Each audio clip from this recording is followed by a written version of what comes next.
Hola, amigos! Hi, friends. I'm here with another apple book. I'm curious, do you like red apples, yellow apples, or green apples the best? I actually think yellow, golden, delicious apples are probably my favorite. This one is Little Mouse and the Big Red Apple. Let's see what happens in this one.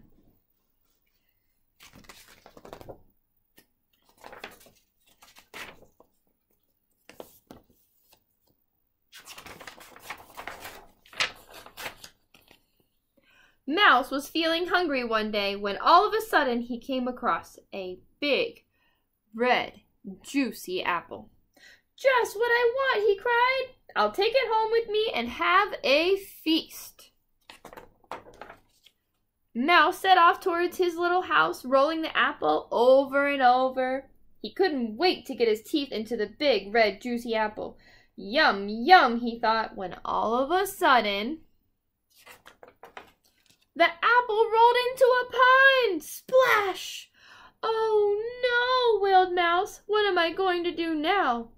"Not to worry," said Frog, popping his head out of the water. "I will help you." Frog kicked the apple hard with his strong back legs. It flew out of the water and bump! Landed on the ground. "There you are," said Frog. He licked his lips and stared at the apple. Thanks," said Mouse as he began to roll it along the path. He did not want to share his apple with Frog. Mouse went on his way, thinking of the lovely apple dinner he would have later. His mouth was already watering when... Crash! The big, red, juicy apple fell into a thorn bush. "Oh, silly me," muttered Mouse, and he tried to rescue his dinner. "Ouch! That hurt," he cried. "Those prickles are nasty." "I see you have a problem," said Tortoise, moving next to Mouse. "Leave it to me." Tortoise didn't have to worry about the sharp prickles. He had his shell to protect him.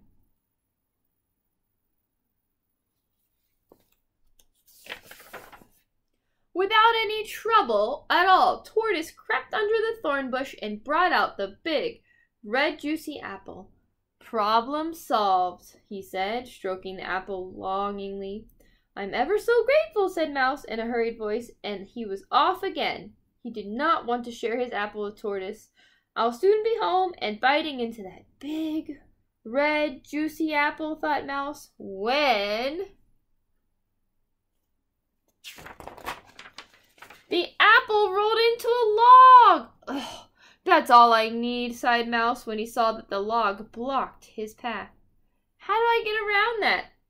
"Easy," said Mole, popping out of a nearby hole. "I'll dig you a tunnel." And she did. She dug a tunnel that went right under the log.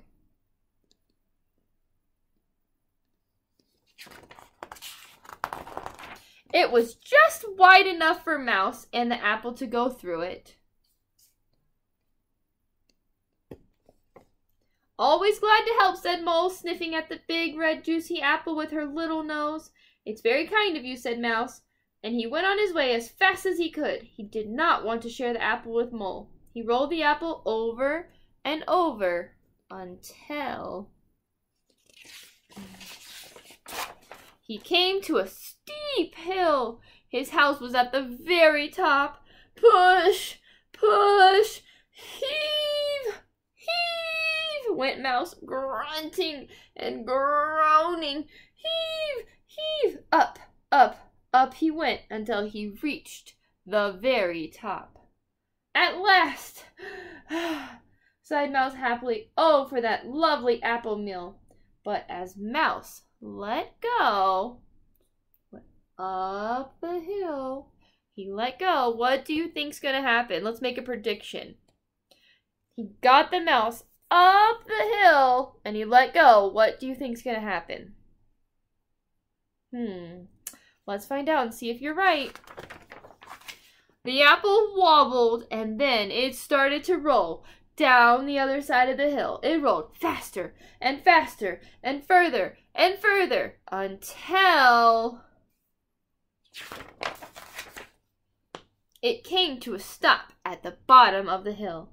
Mouse could see it lying there with like a big red jewel. "Oh no," he cried. "I'll have to start all over again." Mouse scrabbled down the hill on his little tired feet. Faster and faster he ran. But when he reached the bottom, he found Frog, Mole, and Tortoise had got there first. "How kind of you to send that apple all the way back to us," called out Mole, chomping away on a piece of it. Mouse gave a big, big sigh. "Don't mention it," he said. "Isn't that what friends are for?" They're all sharing the apple. That's nice.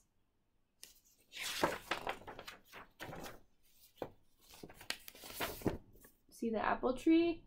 Mouse is jumping up to get some more apples.